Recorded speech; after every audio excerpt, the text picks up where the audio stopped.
Hello everyone, this video is part 2 of second chapter Emerging Trends of class 11th Informatics Practices. Part 1 का link description box में given है। अगर आपने वो video नहीं देखी है तो आप डिस्क्रिप्शन बॉक्स में जाके वो वीडियो देख सकते हैं। लास्ट वीडियो में हम डिस्कस कर चुके हैं कि एग्जामिनेशन के लिए हमें इस यूनिट को किस तरीके से प्रिपेयर करना है, इस यूनिट से कितने मार्क्स के क्वेश्चन आते हैं एग्ज़ाम में, और हमने स्टार्टिंग के 2 टॉपिक भी डिस्कस कर लिए हैं, introduction to emerging trends and artificial intelligence. अब इस वीडियो में हम नेक्स्ट 2 टॉपिक्स डिस्कस करेंगे, big data and internet of things. What is big data? It is a combination of 2 words, big and data. Big means large in size, very huge in volume. Data means unprocessed information. तो जैसे हम computer में कुछ भी work करते हैं that is stored in the form of data, ऐसे ही जब से स्मार्टफोन्स आए हैं तो हम जितने भी वर्क कर रहे हैं, जितनी भी एप्लीकेशन इंस्टॉल कर रहे हैं, उन एप्लीकेशन को ऑपरेट कर रहे हैं, तो उससे क्या हो रहा है, इतना डेटा जनरेट हो रहा है। और now days everyone is having smartphone, तो सोचिए कि कितना ज़्यादा डेटा जनरेट होता होगा। तो दैट इज़ बिग डेटा। और वो डेटा जो है स्ट्रक्चर्ड भी नहीं है। फॉर एग्जांपल अगर मैं स्टूडेंट्स की लिस्ट की बात करूँ, स्टूडेंट्स की पर्सनल इन्फॉर्मेशन की बात करूँ, तो वो एक स्ट्रक्चर्ड डेटा है, एक ही टाइप का डेटा है। बट अगर हम बात करते हैं अपनी फेसबुक पोस्ट की, चैट्स की, तो वो वीडियो, ऑडियो, टेक्स्ट, अलग अलग मीडियम्स के फॉर्म में डेटा है। So that is unstructured data, जिसको मैनेज करना बहुत डिफ़िकल्ट होता है. So the data which is huge in volume and very complex, that is big data.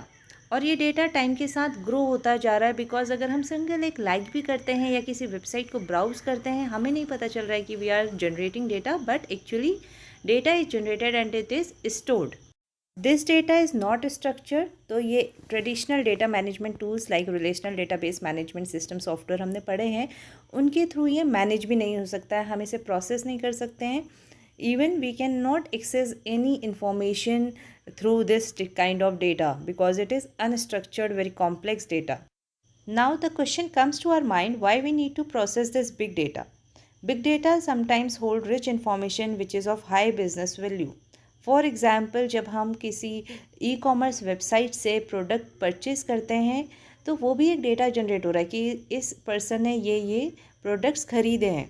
तो उस डेटा के अकॉर्डिंग जो वेबसाइट है उनको पता चलता है कि कौन से प्रोडक्ट ज़्यादा बिक रहे हैं, इस टाइप के हमें प्रोडक्ट और बनाने चाहिए. और जो हमें रिकमेंडेशन आती है कि ये products you would like to buy, आप ये प्रोडक्ट्स ख़रीदना चाहते हैं, या फिर कोई नया प्रोडक्ट अपडेट होता है और हमारे पास नोटिफिकेशन आते हैं कि आपकी चॉइस से मैच करता हुआ प्रोडक्ट वेबसाइट में इंट्रोड्यूस हुआ है.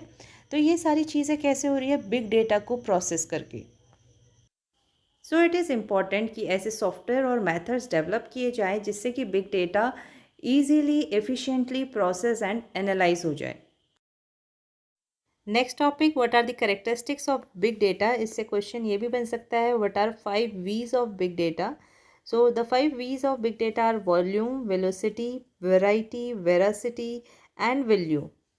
Volume means if there is a particular data set which is of such large size जिसे प्रोसेस करना डिफ़िकल्ट है किसी भी ट्रेडिशनल DBMS टूल से, तो उसे हम बिग डेटा कंसिडर कर सकते हैं.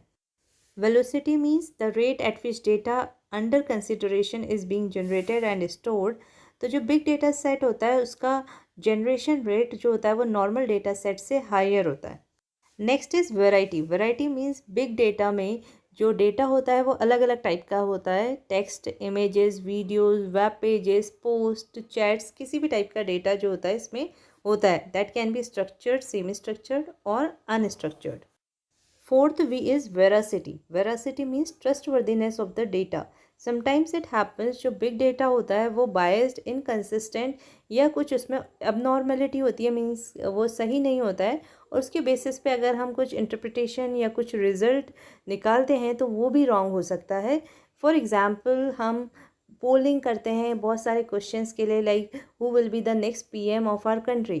तो अगर वो जो भी बिग डेटा है जो लोगों ने पोल किया है अगर वो रॉन्ग है तो उसके बेसिस पे क्या होगा, रिजल्ट भी रॉन्ग होगा. So veracity is an important characteristic of big data. Last V is value. Big data should be of high value. For example जो कंपनीज़ होती हैं वो इन बिग डेटास को एनालाइज करती हैं और इनके बेसिस पे डिसीज़न लेती हैं कि इस पर्टिकुलर प्लेस में कौन किस प्रोडक्ट का बिजनेस या किस सर्विस का बिजनेस जो है अच्छा चल सकता है। For that they analyse big data, और इसके लिए वो अपने बहुत सारे रिसोर्सेज इन्वेस्ट करते हैं, बहुत एफर्ट्स, बहुत टाइम इन्वेस्ट करते हैं। और अगर ये डेटा एक्चुअल है ही नहीं है, उसमें कोई वैल्यू नहीं है, then their effort and time will be in vain. Next topic, internet of things. तो सबसे पहले what is internet? Internet is the largest network in the world. It is connecting computers across the world. Internet के through सारे computer systems, जो भी पूरे world में computer systems हैं, और we can say nodes are connected with each other, they can transmit data, और हम उन सारे नोड्स को कंट्रोल भी कर सकते हैं यूजिंग इंटरनेट। अब अगर हम देखें कि हम हमारे घर के जो बाकी डिवाइसेस हैं वो भी अगर इंटरनेट के थ्रू कंट्रोल हो जाएं, they can also be connected through the same network, और हम उन्हें कंट्रोल कर सकें using internet. For example, there is a CCTV camera, by mistake spelling गलत हो गई है, that should be CCTV camera, microwave oven, an air conditioner, door lock और other such devices. For example, washing machine, refrigerator, television. अब आप imagine करिए कि ये सब आपस में कनेक्टेड है और हम इनको अपने स्मार्टफोन से कंट्रोल कर सकते हैं यूजिंग इंटरनेट। तो कितना अच्छा होगा कि हमें स्विच ऑन करने के लिए या स्विच ऑफ करने के लिए या उन्हें रेगुलेट करने के लिए वहाँ नहीं जाना पड़ेगा। We can control them using our mobile phones, या नॉर्मली हमारे पास रिमोट होता है उन्हें कंट्रोल करने के लिए, तो हमें उसके बाद अब कोई रिमोट फ़ोन नहीं चाहिए। We can directly install an app in our mobile phone, और उस ऐप के थ्रू ये सारी चीज़ें कंट्रोल हो जाएंगी। So this is called internet of things.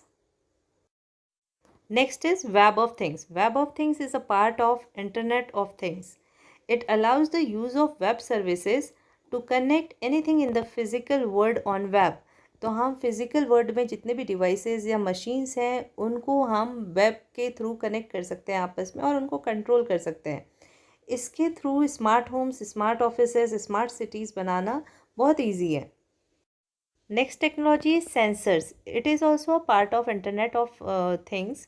It is a device that takes input from physical environment, uses inbuilt-in computing resources to perform predefined functions upon detection if specific input, processes data before passing it on. For example, Tesla ने जो अभी अपनी cars में auto pilot feature introduce किया है, उसमें भी sensors का यूज़ होता है। कार अपने आसपास के ट्रैफिक को सेंस करके मूव करती है। विद रैपिड अर्बनाइजेशन हमारी सिटीज़ पे बहुत लोड बढ़ता जा रहा है, और सिटीज़ के सामने बहुत सारे चैलेंजेस भी हैं। For example, management of resources like land, water, waste, air pollution, health and sanitation, traffic congestion etcetera. इन चैलेंजेस से निपटने के लिए ये बहुत ज़रूरी है कि अब हम स्मार्ट सिटीज़ डेवलप करें। स्मार्ट सिटी डेवलप करने के लिए computer and communication technology, internet of things, web of things, sensors, इन सारी चीज़ों का यूज़ होगा।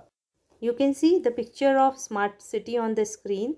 इन smart city there will be smart buildings जो कि सेंसर्स को यूज़ करके अर्थक्वेक, ट्रेमर्स को डिटेक्ट कर सके और अपने आसपास के लोगों को वार्न कर सके, so that they can prepare themselves accordingly. In the same way, there will be smart bridges. These smart bridges use sensors to detect any loose bolt, cable or crack. और अगर ऐसा होता है तो they send the message to the concerned authorities for alerting them. ऐसे ही जो भी smart city है उसमें बाकी चीज़ों में भी सेंसर लगा होगा जिससे कि कोई भी गड़बड़ हो, so they can inform to the concerned authority. इस वीडियो में बस इतना ही। नेक्स्ट वीडियो में हम ग्रिड कंप्यूटिंग, क्लाउड कंप्यूटिंग और ब्लॉकचेन डिस्कस करेंगे। Thank you for watching this video.